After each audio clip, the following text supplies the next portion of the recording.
आज शहरात दोघांची चाकू हल्ला करत निर्घुण हत्या तर एकावर प्राणघातक हल्ला करण्यात आल्याच्या घटनेनं शिर्डी शहर हादरलंय। घटनेतील गंभीररित्या जखमी व्यक्तीला लोणीच्या रुग्णालयात उपचारासाठी दाखल करण्यात आला आहे। तर या घटनेत कोरडोबा नगर शिर्डी येथे पहाटे 4च्या सुमारास साई मंदिरात ड्युटीला जात असताना सुभाष साहेबराव घोडे वय वर्ष 45 यांना दोघा तरुणांनी अडवून हल्लेखोरांनी थेट चाकूचा हल्ला करत चाकूचे वार करत सुभाष घोडे यांना गंभीर जखमी केलं असता साईबाबा रुग्णालयात दाखल केलं असता डॉक्टरांनी त्यांना मृत घोषित केलंय। तर दुसऱ्या घटनेत साकुरी शिव येथे साई संस्थांमध्ये सुरक्षा रक्षक म्हणून काम करणाऱ्या नितीन कृष्णा शेजूळ कर्मचाऱ्याची ड्युटी संपून घरी जात असताना भर रस्त्यात अडवून चाकू हल्ला करत दगडाने ठेचून हत्या करण्यात आल्यानं शहरात मोठी खळबळ उडाली आहे। यातील तिसऱ्या घटनेत कृष्णा देहरकर वय वर्ष 65 यांच्यावर देखील चाकू हल्ला करण्यात आला असून त्यांना उपचारार्थ लोणीच्या पीएमटी रुग्णालयात दाखल करण्यात आलं आहे। नागरिकांनी घटनास्थळी आणि साईबाबा रुग्णालयात मोठी गर्दी केली होती। तर मयताच्या नातेवाईकांनी रुग्णालयात हृदय पिळवटून टाकणारा टाहो फोडलाय। या घटनेतील काही सीसीटीव्ही फुटेज समोर येत असून पोलीस आरोपींचा शोध घेत आहेत। सकाळी 4 वाजता पहाटे अशा प्रकारे चाकूने वार करण्यात आले। खरं तर अशी घटना पहिली कधी घडलेली नाही। ही अचानक झालेली एक निर्घुण हत्या आणि कृत्य आपल्या परिसरामध्ये घडलं आणि 4च्या सुमारास झाल्यामुळे फार लोक जागे नव्हते। हा निरोप येता येता 6-7 वाजले तर 2 बॉड्या वेगळ्या वेगळ्या स्पॉटवर सापडले। एक आता आमच्या प्रवरा मेडिकलला उपचार घेतोय, तो डोक्यातून बाहेर यावा कदाचित ही अपेक्षा मला माहिती, डॉक्टरांशी मी बोललो नाही। पण हे जे 2 लोक CCTVवर दिसतात त्या पद्धतीने हे कृत्य झालेलं आहे। आणि परत एकदा तोच मुद्दा ऐरणीवर आला जो मी माझ्या वक्तव्याने बोललो की शिर्डीमध्ये हे जे मोफत अन्नछत्र यामुळे वाढती गुन्हेगारी, यामुळे हे जे बाहेरचे लोक आलेले असावेत रोजगाराच्या माध्यमातून किंवा या सगळ्या प्रक्रियेच्या माध्यमातून जे शिर्डी मोफत करून ठेवलेली आहे त्याच्या माध्यमातून आजचा हा दिवस यावं ही दुर्दैवी बाब आहे। आणि ही आमची मागणी आज या ठिकाणी कदाचित महाराष्ट्राला कळेल आम्ही जे बोललो होतो ते कोणत्या उद्देशाने बोललो होतो।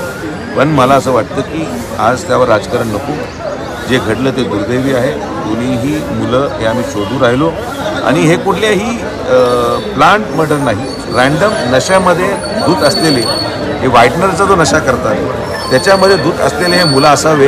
कारण की रस्त्या चालतात 3 वेगळ्या वेगळ्या लोकेशनला जो सापडला त्याला मारून त्याच्या खिशातून पैसे काढण्याचं जे कृत्य झालेलं आहे यामध्ये मला वाटत नाही की कुठलं याला जाती किंवा धर्माचा रंग असेल। हा विषय क्लिअर कट सायकोपॅथ किलर किंवा नशेच्या धूत असलेल्या माणसाने डोळे बंद करून रस्त्याला सापडायला माणसावर केलेला हल्ला आहे। मला विश्वास आहे की दुपारपर्यंत हे दोन्हीही आरोपी आपल्या ताब्यात असतील आणि यासाठी पोलीस प्रशासन काम करायला तयार आहे। कॉन्स्टेबलला पहिला फोन केला, साधारण माझ्या मते 5:30ला पहिलं निरोप आला। 5:30ला पहिला निरोप आल्यानंतर कॉन्स्टेबल त्या ठिकाणी जाऊन त्यांनी बॉडी इथं पोच केली आणि ॲक्सिडेंट म्हणून तो रिपोर्ट केलं। त्याला सस्पेंड करायला मी SP-ना लावलेला आहे, त्याच्यावर ताबडतोब कारवाई होऊन तो सस्पेंड केला जाईल। कारण की ज्याला ॲक्सिडेंट आणि मर्डरमध्ये फरक कळत नाही त्याचा पोलीस स्टेशनमध्ये राहायचा अधिकार नाही, पहिला मुद्दा।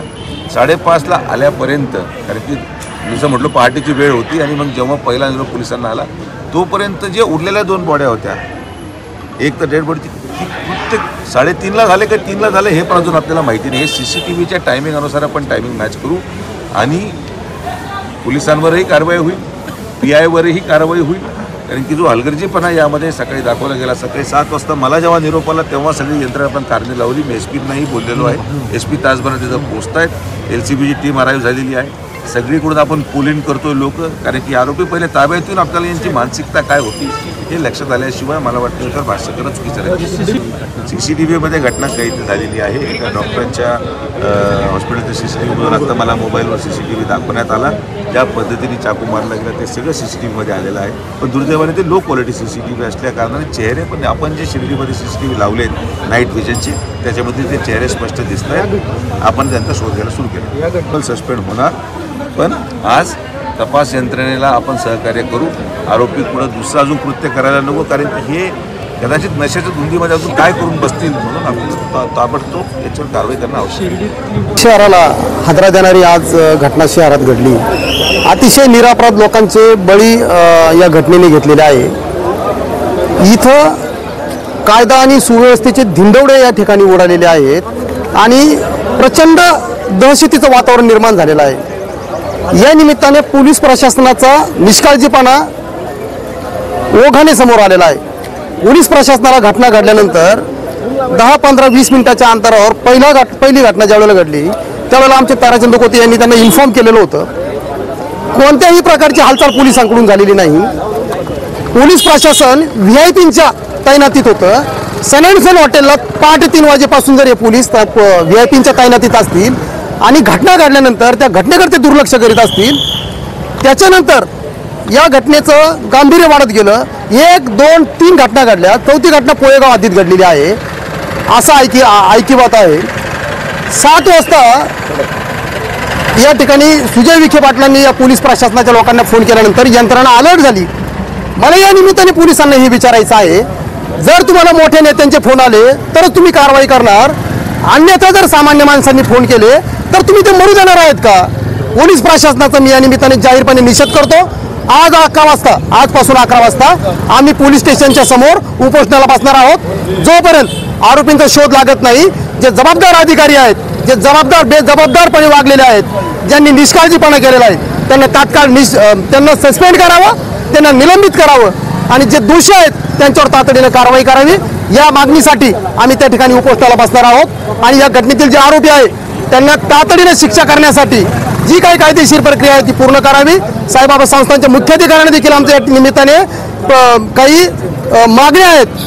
साईबाबा संस्थांचे जे कर्मचारी आहेत त्यांना ड्युटीचा येण्याचा आणि जाण्याची जी वेळ आहे ती बदलण्यात यावी. कारण आजच्या या घटनेमध्ये दोन्ही कर्मचारी, एक कर्मचारी ड्युटीहून घरी चाललेला होता आणि दुसरा कर्मचारी ड्युटीला येत होता. हे जे प्रकार आहे हे रात्री पहाटेच्या दरम्यान, कारण जेव्हा 4 वाजता ड्युटी आहे ना त्याला 2:30 वाजता 3 वाजता उठावं लागतं. काय म्हणजे कशासाठी हा सगळा कर्मचाऱ्यांचा छळ या ठिकाणी चालवलेला आहे, तो त्वरित थांबवावा. मी शिर्डी शहर काँग्रेसच्या वतीनं या घटनेचा तीव्र शब्दात निषेध करतो आणि पीडित कुटुंबाला, जे तिन्ही कुटुंब पीडित कुटुंब आहेत, त्यांना सरकारने आणि साईबाबा संस्थांनी मोठ्या प्रमाणात आर्थिक मदत करावी. त्यांच्या कुटुंबातील सदस्यांना साईबाबा संस्थांच्या नोकरीमध्ये सामावून घ्यावं, या प्रमुख मागण्यांसाठी आम्ही आज पोलीस स्टेशनच्या समोर, अर्थातच साईबाबा संस्थांच्या विरोधात सुद्धा उपोषणाला बसणार आहोत. याची प्रशासनाने तातडीने दखल घ्यावी. भाऊ सुभाष घोडे ना मंदिरामध्ये ड्युटीला आपल्या कर्मचाऱ्यांच्या सगळ्यात झाला पाहिजे. आमचा मावस भाऊ आहे ना ड्युटीला सकाळी मंदिरात येत होता ना, त्याला अज्ञात व्यक्तीने चाकू हल्ला केला.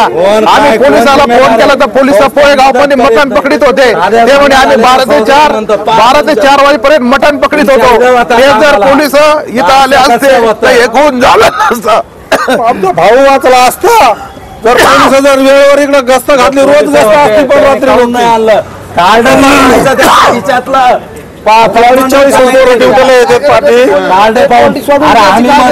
तुम्ही मदत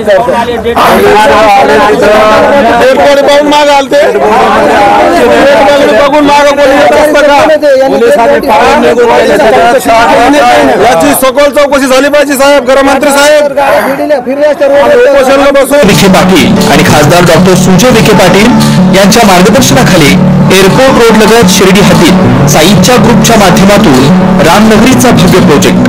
वैशिष्ट्ये शिर्डी एअरपोर्ट रोड लगत बस स्टॉप, शाळा, बँक 5 मिनिटांच्या अंतरावर, ड्रेनेज व स्ट्रीट लाईट, प्लॉटमध्ये प्रशस्त श्री राम मंदिर, साई समाधी मंदिरापासून 10 मिनिटांच्या अंतरावर, MSAB पोल कनेक्शन, 20 फुटी अंतर्गत रस्ता व दोन्ही कडेने सुशोभित झाडे, रहिवाशांसाठी अनुकूल शिर्डी नांदुर्गी शिवरस्ता लगत साई परिक्रमा मार्गालगत, प्लॉट लगत 18 मीटर प्रस्तावित रस्ता.